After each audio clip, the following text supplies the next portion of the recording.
안녕하세요, 피아노 기술자입니다. 지난번 영상에서 잭 전후 공간 보는 걸로 끝났죠.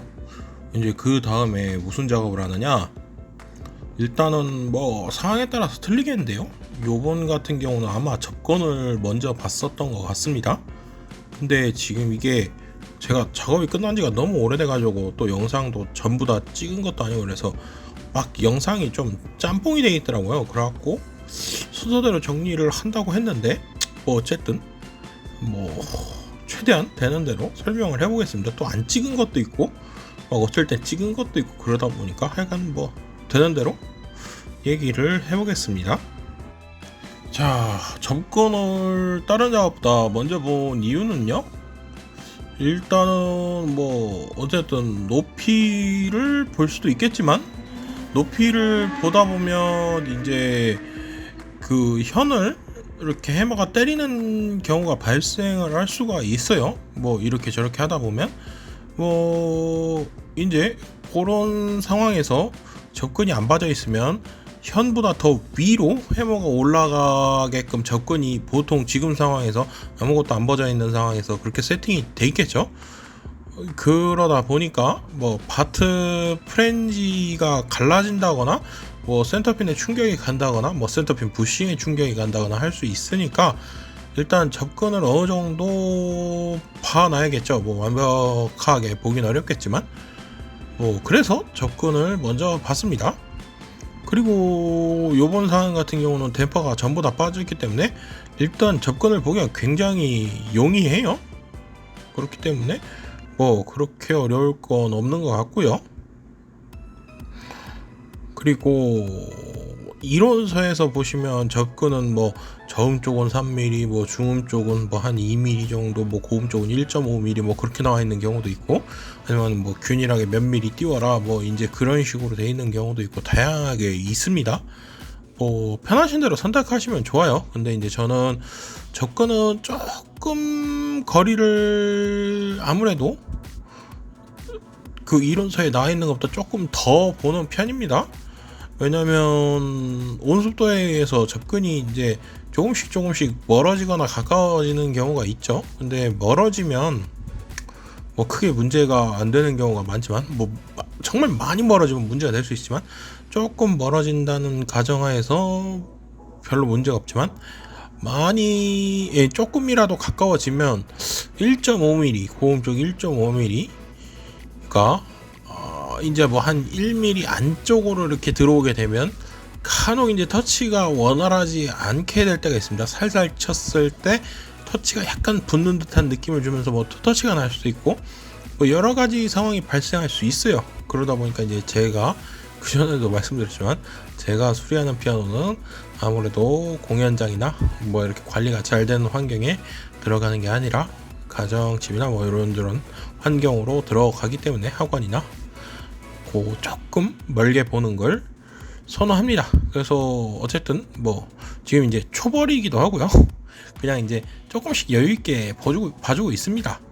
자, 그리고 접근 보실 때 뭐 주의하실 점은 뭐 특별히 없을 것 같아요. 그 뭐 그냥 보면 되죠. 그 캡스톤 드라이버 잘 돌려서, 캡스톤 드라이버라 그래야 되나, 약간 그 접근 조정하는 그걸 잘 돌려서 그거는 그렇게 하면 되고요.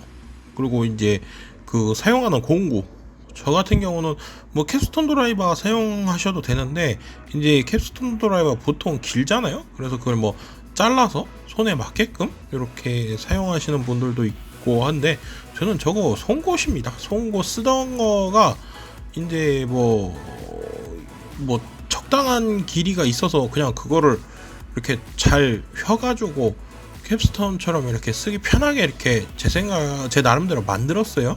각도도 제 원하는 대로 이렇게 휘어가지고 저것도 나쁘지 않은 것 같습니다. 뭐 그래서 뭐 편한 대로 손에 이렇게 잘 잡히는 대로 이렇게 아무거나 이렇게 그 높낮이를 조절할 수 있게끔 이렇게 해가지고 만들어 주시면 될 것 같아요. 참 접근은 뭐 어려울 게 없죠. 이제 깊이 높이가 선에서 얼마만큼 떨어졌냐를 보는 게 이제 그게 처음에는 좀 어려운데 나중에 보다 보면 이제 그 요령이 조금 붙으면 그거는 정말 어렵지 않게 할 수 있을 것 같아요. 그리고 제가 뭐 TV라고 마땅히 말씀드릴 수 있는 것도 없고, 그리고 이제 최고온부 같은 경우는 뭐 잘 안 보이니까 무슨 뭐 거울 같은 거를 활용해서 이렇게 보시는 것도 좋겠죠. 그리고 여기 영상에는 안 담겨 있는데 저도 그 어떤 분이 그 거울을 나무에 이렇게 삼각형처럼 되어 있는 나무에 이렇게 붙여가지고 브릿지나 뭐 아니면 선 위에 놓고 쓸 수 있게 이렇게 만들어 주신 게 있어서 그것도 잘 씁니다. 최고음 쪽 유용하게. 그러면 이제 눈에 이렇게 놓는 각도에 따라서 잘 보이니까요. 공간이 얼마나 떴는지 그 정도가 팁이 아닐까 싶어요. 그렇고요. 자, 그 다음으로 보는 작업이 뭐냐? 베딩입니다. 베딩 같은 경우 이제 뭐 꼭 지금 다음 상황에 뭐 이렇게 베딩을 봐줘야 된다는 건 아니지만 이제 건반 높이를 봐주려고 해요. 배권 높이. 클 거는 안 볼 건데 이제 초벌 단계에서는 안 보는 경우도 있고 뭐 보는 경우도 있고 피아노 상태에 따라서. 근데 이제 지금 배권 높이를 보기 전에 베딩을 안 봐주면 베딩을 보면 높이가 이제 변하기 때문에 그 베딩을 봐주는 거고요. 그 베딩 같은 경우 저는 뭐 어디서부터 어떻게 보라 어디서부터 어떻게 보라 뭐 그런 순서를 그렇게 크게 신경 쓰진 않습니다. 왜냐면 이렇게 한쪽 방향으로 보고 또 보고 또 보고 하면서 이제 맞춰 나가는 식으로 작업을 하다 보니까. 근데 이제 그러면 제 생각에 베딩을 볼 때 가장 중요하게 생각하는 부분이 뭐냐 하면 이제 베딩을 뭐 메이커에 따라 좀 틀리기도 하고 베딩 보는 방법이 그렇기도 하지만 이제 요거는 영창 거잖아요. 이제 영창 거 기준으로 말씀을 드리면 베딩을 보다 보면 이제 프론트 부분이 뜰 수 있죠. 그 건반 놓여 있는 그 나무 쪽 있는 데가 키판이랑 이렇게 뜰 수가 있죠.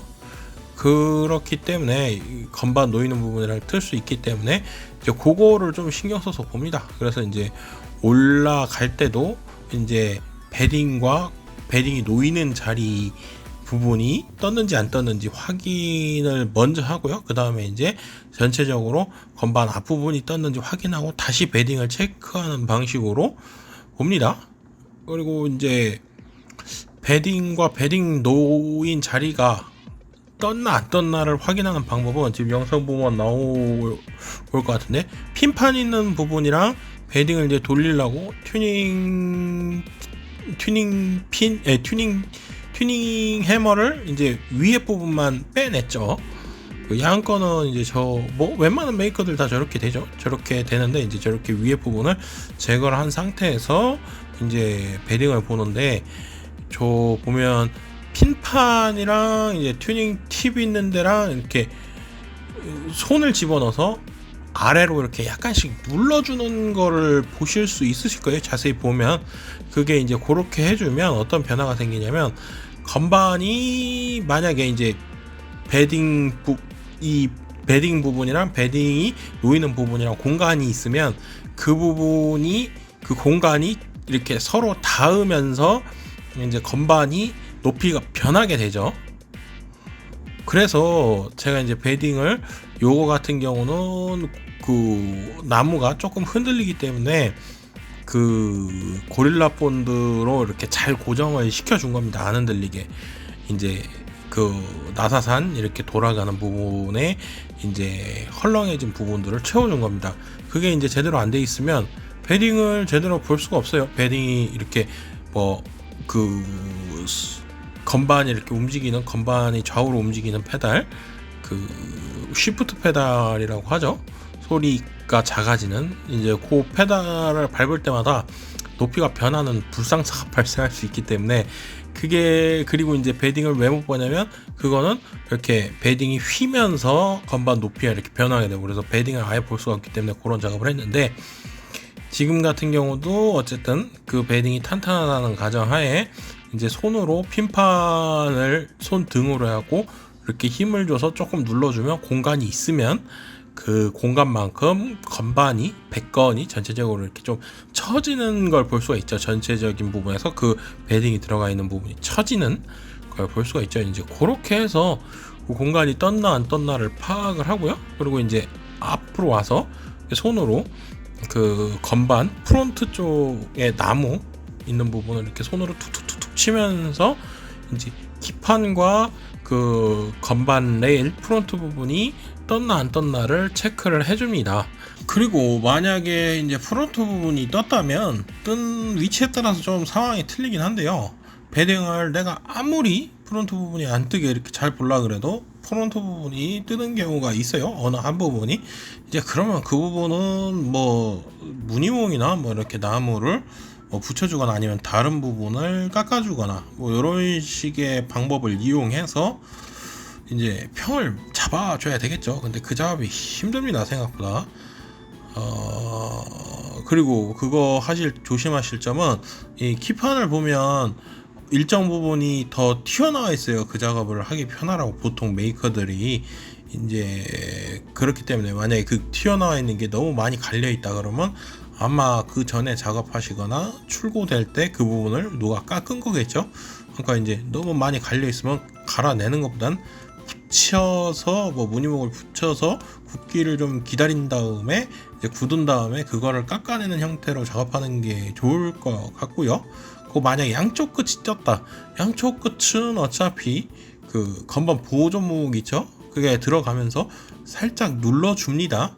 눌러주게 만들어 줄 수 있어요. 너무 세게 누르면 이제 쉬프트가 잘 안 되니까 건반이 좌우로 잘 안 움직이니까 문제가 발생할 수 있지만 살짝 눌러주는 건 그렇게 크게 문제가 발생을 안 합니다. 그래서 그걸로 살짝 눌러줄 수가 있으니까 뭐 고음 쪽 끝이나 저음 쪽 끝이 살짝 떴다. 그럴 때는 이제 건반 보조목으로 해결을 보는 방법이 있고요. 근데 중간이 떴다. 그러면 이제 좀 힘들어지는 거죠. 어쩔 수 없습니다. 인생이 뭐 다 그런 거죠. 어떡하겠어요. 그렇고요. 자, 베딩을 다 보고 이제 건반 배건 높이를 이제 보는 거죠. 근데 이제 배건 높이 보시기 전에 먼저 체크하셔야 될 부분이, 베딩을 봤다면 체크하셔야 될 부분이 건반 깊이를 한번 체크를 하셔야 됩니다. 깊이 블럭 가지고. 왜 그러냐?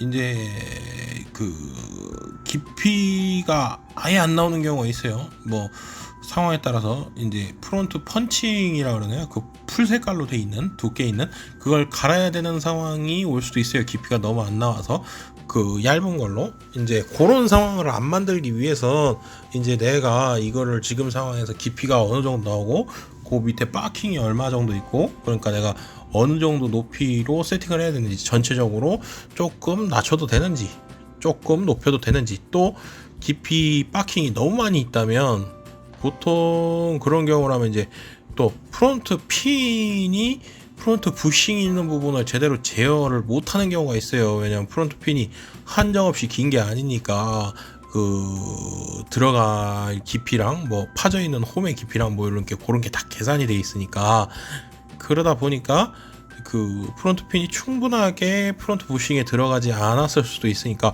뭐 전체적으로 높이를 그런 경우에는 뭐 낮춰준다든지 뭐 그런 방법을 진행을 할 수도 있겠죠. 이제 그런 것들을 잘 체크를 해 보셔서 프론트 바킹이 어느 정도 남아 있는가 아니면 프론트 바킹은 엄청 많이 나와 있는데 뭐 건반 높이가 전체적으로 높다 그러면 이제 뭐 아예 뭐 액션을 빼내고 이제 뭐 전반적으로 어느 정도 높이를 낮춰준다던가 뭐 이제 그런 작업을 기본적으로 다 한 상태입니다. 저 상태는 그게 굉장히 중요합니다. 생각보다 그렇게 해주고 일단 높이를 보실 준비를 하셔야죠. 그게 이제 기본 준비입니다. 근데 그거를 영상을 안 찍었죠. 어떻게 찍어야 될지도 모르겠고 그렇고요.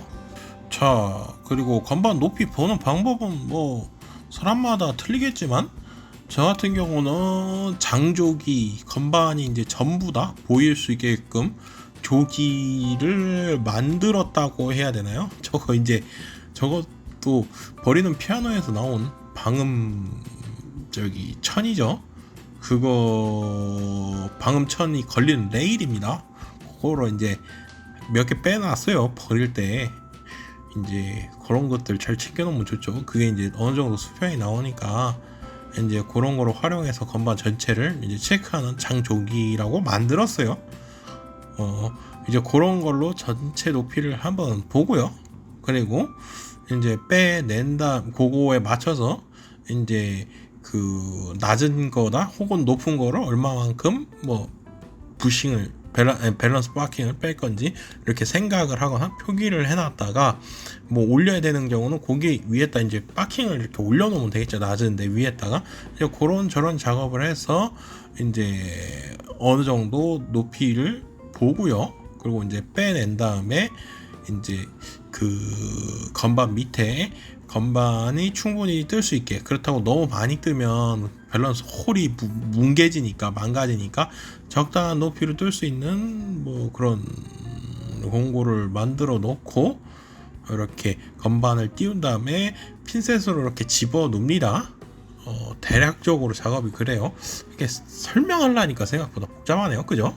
자, 그러면 작업을 한번 세세하게 얘기를 해봅시다. 일단 뭐 버킹의 높이를 낮추는 거는 솔직히 뭐 그냥 잘 낮춰야 되니까 그거는 일단 논외로 하고 넘어가고요. 일단 건반의 높이를 올려야 될 경우 장조기를 봤습니다. 그리고 건반의 높이를 올려야 돼요. 그럼 그에 맞는 적당한 버킹 두께에 맞는 그걸 건반 위에 올려 놓죠. 일률적으로 뭐 그 높이에 맞춰서 뭐 두 개를 올려 놓을 수도 있고 하나를 올려 놓을 수도 있고 올려 놓은 다음에 이제 커팅을 하죠, 가위로. 근데 이제 뭐 V자 커팅을 하시는 분들도 있고, 저는 무조건 일자 커팅, 한 번만 커팅을 하는데 두 번 커팅 하는 게 아니라 V자로 두 번 커팅하는 게 아니라 한 번만 커팅을 하는데, 그거는 이제 자유긴 한데요. 이제 그 개인적으로 한 번만 커팅하는 걸 추천을 드립니다. 이제 V자 커팅 같은 경우 조금 많이 하게 되면 뭐 밸런스 파킹이 빠져나오는 경우도 간혹 봤고요. 그래서 이제 높이가 변하는 경우도 간혹 봤고, 뭐 그런 이유 때문에 그래요. 그리고 일자 커팅이 익숙해지면 V자 커팅이랑 별로 다를 게 없습니다. 별로 어렵지 않아요. 그러니까 일자 커팅으로 잘 집어넣게 되면 오히려 이제 그 파킹이 빠져나갈 수 있는 리스크가 좀 더 사라지는 것 같더라고요, 제 경험상. 그렇기 때문에 이제 그렇게 작업을 하시는 걸 추천을 드리고요. 그 다음에 이제 그 파킹을 넣으려면 어쨌든 저걸 빼야겠죠, 건반을. 그 빼서 저 받치는 거, 저거 카메라 받침입니다. 삼각대. 뭐 싼 거 사시면 되겠죠, 높이만 나오는 거. 그거 되게 좋아요, 카메라 삼각대. 뭐 다른 거 굳이 공구를 만드시는 것보다 저거 뭐 높낮이 조절도 잘 되고, 그리고 무게도 뭐 웬만한 거 사시면 뭐 3-40kg는 그냥 버티니까, 그리고 앞에만 살짝 견디는 건데 뭐 적당한 거 사시면 되겠죠. 가격도 저렴하고 뭘 따로 만드는 것보다 뭐 쓰기도 편하고, 접으면 조그만해지고. 그래서 저 카메라 받침을 쓰고요. 그리고 이제 왜 빼내야 되냐, 뭐 손이 들어갈 공간이 없습니다. 키판이 밑에 다 막혀 있으니까. 그러니까 당연히 손이 들어갈 공간이 나올 때까지 빼내야 되겠죠. 그래서 빼내는 거고요. 그리고 이제 저 건반 밑에 이제 그 건반이 일정한 높이를 뜨게끔 해주기 위해서 뭐 파킹을 집어넣으려면 떠야지 뭐 이렇게 집어넣으니까, 그거 할 때는 저 나무떼기로 이제 제가 만든 게 아니라 누가 만들어 줬어요. 저거를 원래 처음에 뭐 하라고 했냐면 보이싱 하라고, 그랜드 보이싱 하라고 만들어 줬는데, 높이랑 뭐 두께랑 그리고 이제 그 삼각형 모양이라 그래야 되나, 그렇게 이렇게 아주 기가 막히더라고요, 써보니까. 그래가지고 이제 저거로 썼는데, 뭐 편하시게 만들면 됩니다. 적당한 두께에 이렇게 들어가기 편하게 이렇게 쐐기 모양 형태로 이렇게 만들어서 쓰시면 될 것 같아요. 그리고 이제 핀셋 같은 경우는 이게 평자 핀셋 말고 이렇게 약간 기역자로 꼬부라졌다 그래야 되나? 기역자보다 약간 안 되게 이렇게 꼬부라진 핀셋이 있습니다. 이제 그런 걸 쓰고요. 그리고 건반 높이를 어느 정도 보다 보면 건반이 이렇게 틀어진 게 있죠. 그런 것들도 뭐 밸런스 핀을 휘어준다던가, 아니면 건반 자체가 휘어진 거면 건반을 뭐 열풍기나 뭐 여러 가지 방법들을 이용해서 뒤틀어준다던가 해서 이제 맞추는 작업도 해줘야겠죠. 그 외에 뭐 별로 어려울 게 있을까요? 그리고 이제 건반 간격 같은 경우도 뭐 프런트 핀을 이용을 한다든지, 그래서 간격도 어느 정도 이렇게 잘 봐줘야 되고요. 그 정도 하면 될 것 같죠? 그렇고요. 그러고 이제 제가 그 베딩 보기 전에 영상을 하나 안 찍은 게 있는데 설명도 안 하고, 그래서 추가 설명을 한번 해보려고 해요. 이제 베딩 오시기 전에는 타연점이라는 걸 꼭 잡아 주셔야 됩니다. 그게 이제 뭐냐면 그 해머가 현을 때리는 지점이죠. 그거를 저는 보통 볼 때는 최고음 쪽 끝부분을 기준으로 잡습니다. 왜냐면 고음 쪽 끝부분 같은 경우가 높이가 조금만 변해도 아무래도 현이 걸려있는 길이가 좁기 때문에 그 타연점, 이 소리가 잘 나는, 최대한 좋게 나는 부분이 좁아요. 그렇기 때문에 이제 고음 쪽을 먼저 잡아주고, 그 다음에 이제 저음 쪽을 그거에 맞춰서 다시 손을 봅니다. 저음 쪽을 다시 손 본다는 얘기는 이제 그 열쇠봉이라 그러나요? 이제 그 부분이랑 이제 건반 사이 간격이 고음은 만약에 너무 넓은데 저음은 너무 좁다든가 뭐 그렇게 불균등할 수가 있으니까, 뭐 어쨌든 너무 넓지도 좁지도 않아야겠지만 뭐 적당하게 떠야 이제 보기도 좋고 쓰기도 좋겠죠. 그리고 너무 붙어 있으면 서로 다소 건반이 작동이 안 된다든가 이제 그런 문제가 발생을 할 수가 있으니까 하여간 그렇긴 한데, 그래도 어느 정도 균일하게 갈 수 있게끔 뭐 액션을 조금 뒤로 밀어준다든가, 뭐 저음 쪽 같은 경우는 그 스팟이 확실히 좀 넓으니까요, 고음에 비해선 그런 작업들을 통해서 고음과 저음이 이게 타연점을 봐줘야 됩니다. 그리고 이제 그거에 맞춰서 보조목도 그 건반을 잡아주는, 앞에 레일을 잡아주는 부분도 이제 조정을 봐줘야 되고요. 그러면 대충 설명을 다 한 것 같습니다. 그죠? 자, 그러면 이번 영상은 여기까지 하고요. 이제 또 잡담을 한번 해보자면, 요번에 한번 해보고 싶은 내용은, 이제 자영업은 어떻게 보면 뭐 취직하는 거에 비해서 구조조정이 없어서 뭐 인원 감축이 될 일도 없고 내가 하는 거니까, 그래서 뭐 더 낫지 않냐, 뭐 평생 직장 아니냐, 이제 그런 얘기들을 하시잖아요. 그리고 결국에는 뭐 다들 자영업을 해야 되는 거 아니냐, 결국에는 사업을 하는 거 아니냐, 뭐 이제 그런 얘기를 많이들 하셔서 한번 그 자영업의 구조 조정에 대해서 한번 얘기를 한번 해보도록 하겠습니다. 일단 구조 조정이라는 게 그 말 그대로 뭐 사람을 자른다는 게 아니라, 기본 뜻이 제가 알기로 그 산업의 구조를 바꾼다는 얘기죠. 근데 이제 어쨌든 저는 제 경험에 의해서 얘기를 항상 할 수밖에 없으니까 이제 제 경험을 먼저 얘기를 해보자면, 저희 매장 같은 경우 제가 들어오기 전에는 이제 직원분들이 제일 많으실 때는 최대 3분까지 있었습니다. 그 얘기는 뭐냐? 어쨌든 그때는 장사가 지금보다는 훨씬 잘 됐다는 얘기죠. 근데 왜 그 얘기를 하느냐? 그러다가 이제 제가 뭐 대학교도 다니고, 뭐 처음에 이제 고등학교 졸업해서 뭐 대학교도 다니고 뭐 이제 군대 갔다 올 때까지 이제 얘기를 좀 해볼 건데, 일단 제가 고등학교를 졸업을 하고, 원래는 저는 대학교를 안 가려고 그랬어요. 내가 가면 뭐하나? 그리고 뭐 그런저런 이유로 근데 이제 부모님이 반대가 워낙 심해가지고 그때 이제 바이올린 제작학과라는 게 있었습니다.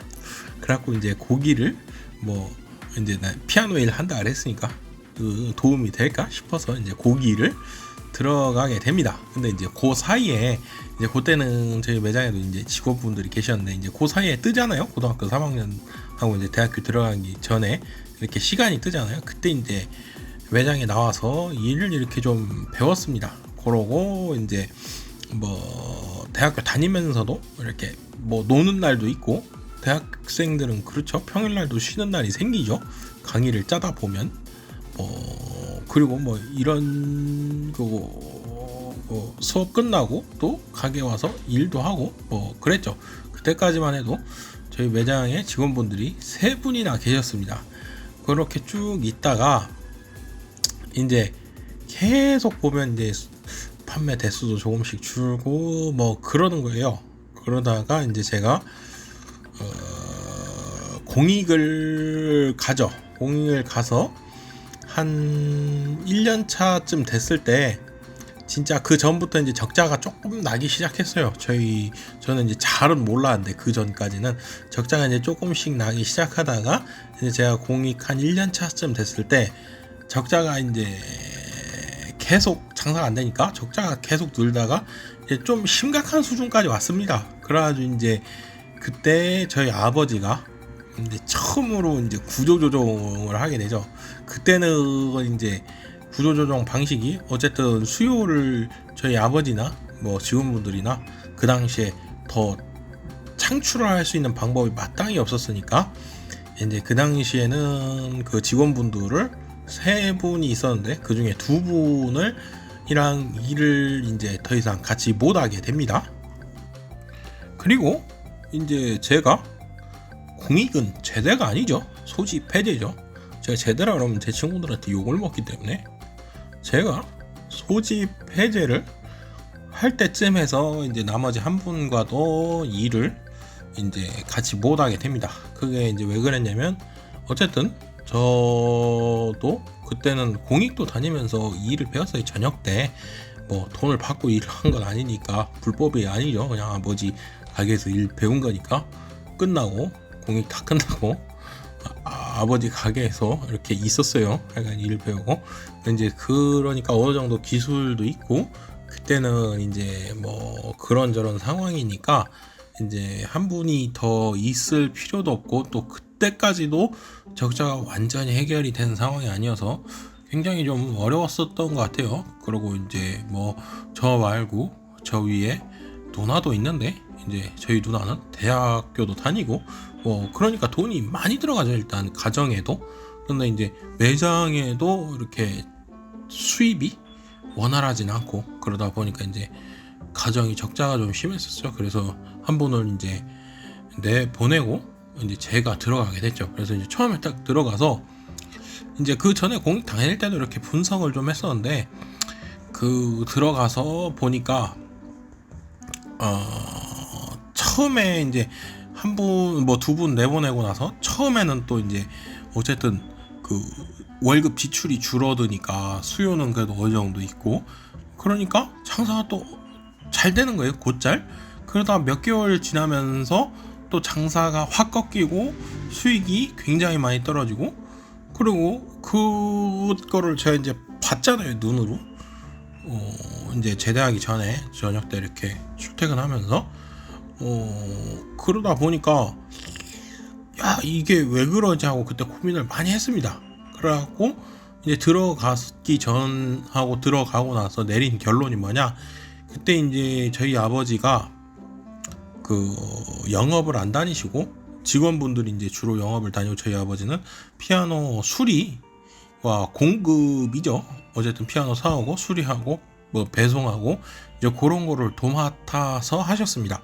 그러다 보니까 그 직원분들이 초반에 이제 나가셨을 때는 이제 그래도 어느 정도 유효 수요가 있고 계속 오던 손님들이 있으니까, 그리고 이제 그 직원분들도 딱히 이렇게 매장을 지금 당장 차린 게 아니니까 저희 매장에 있는 물건도 팔아주고 뭐 이제 그러저러한 상황이 되니까 장사가 잘 됐었는데, 이제 그분들이 따로 자리를 잡기 시작하고, 그리고 저희 아버지는 계속 영업을 다니지 않고 그러다 보니까 그 수요가 줄어든 겁니다.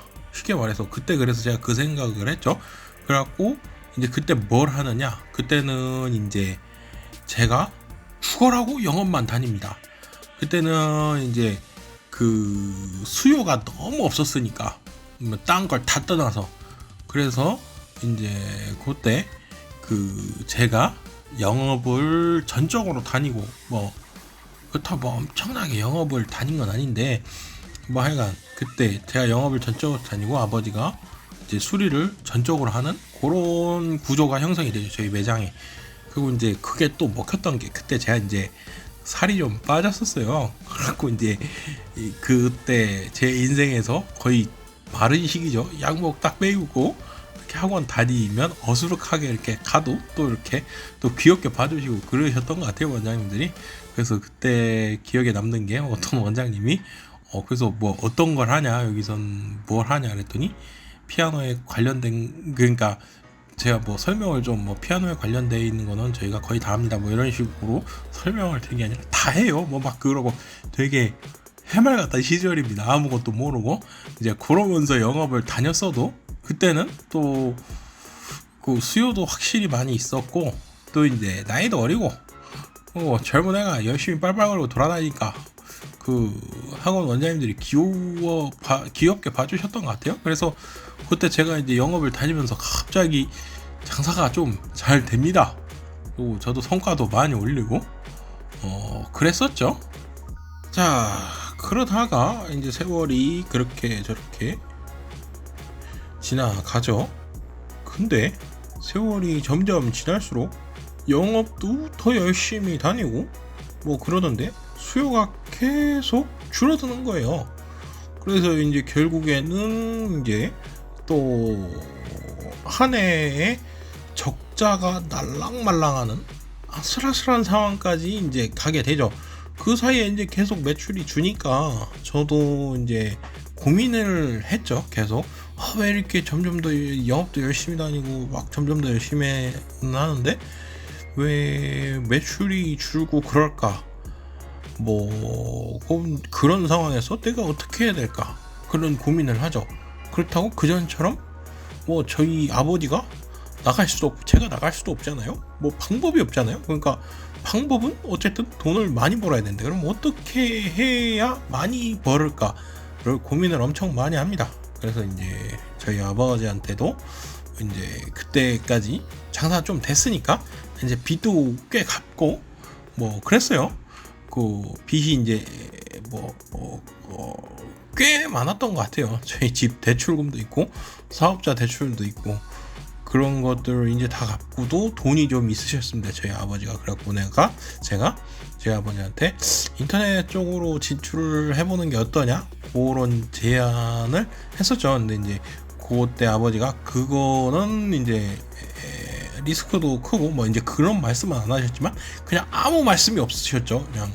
그래갖고 제가 그러면 저도 이제 몇 년 동안 일을 했으니까 한 뭐 월급 받은 지 한 2, 3년 되니까 그때는 이제 뭐 아무것도 안 하고 그럴 때라 돈이 그냥 쌓였어요. 그래갖고 나도 돈이 있으니까, 그럼 뭐 평생 모아놓은 돈도 좀 있고 그러니까 이걸로 뭘 해봐야겠다. 그래서 이제 그때 마침 이제 뭐 이런저런 계기가 돼서 그랜드를 전문적으로 취급을 하면서 뭐 이제 그러면서 피아노 퀄리티를 조금 더 올리면서 그 생산성이라 그래야 되나요? 그 만드는 때 피아노를 수리하는데 걸리는 시간이 비슷하게 하면 그 가격은 그렇게 크게 다른 매장에 비해서 올리지 않으면서 퀄리티를 올리는 방향으로 가야겠다.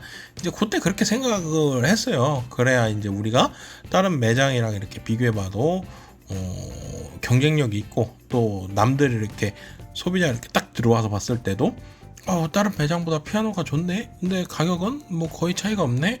뭐 이제 그렇게 가면 제 생각에 승산이 있다고 봤어요. 그리고 이제 그랜드 같은 경우는 솔직히 그랜드가 이렇게 품질이 좋은 게 별로 안 나오죠. 전공자분들이 쓴 거, 그러니까 소모가 많이 된 게 나오는데, 그거를 또 그냥 그 상태에서 뭐 해머 교환을 한다든가 뭐 적정한 부품을 교환을 안 하고 판매하는 경우가 많았죠. 지금도 아마 그런 경우가 많을 거예요.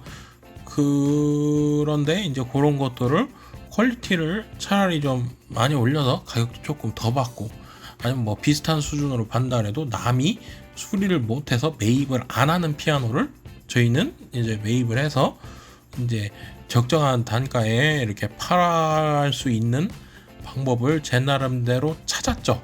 그게 재수가 좋았는지 어쨌는지 성공을 했습니다. 그래갖고 다시 또 뭐 그랜드 수리라든가 그랜드 판매 뭐 그런 거를 계기로 해서 이제 매출이 많이 늘어나죠. 그게 이제 지금의 현재 상황입니다.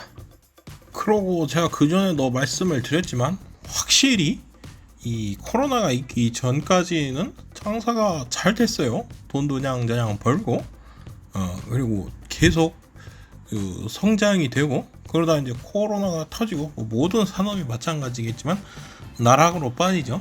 그러고 이제 어느 정도 뭐 나아질지 모르겠지만 확실히 그런 느낌은 들더라고요. 뭐 그때랑 비교해서 많이 올라오긴 했지만 그 확실히 전반적인 수요가 코로나 이전과 이후는 다를 것 같다, 그런 느낌이 들어서 요새 고민이 많습니다. 그래서 제가 취급해야 되는 물건을 다가갈 것인지 아니면 그 전에 생각했던 인터넷으로 나아갈 것인지 고민을 하죠. 어떤 방법으로 어떻게 나아가야 될 것인지 그런 것들을 고민을 지금 현재 상황에서 하고 있습니다.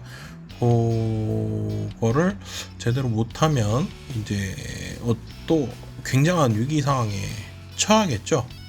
그래서 뭐 저도 마찬가지고 다른 자영업자분들도 제 생각에 마찬가지일 것 같고요. 그 회사에 생활하시는 분들도 마찬가지일 테지만 항상 어떤 정도의 위기가 오죠.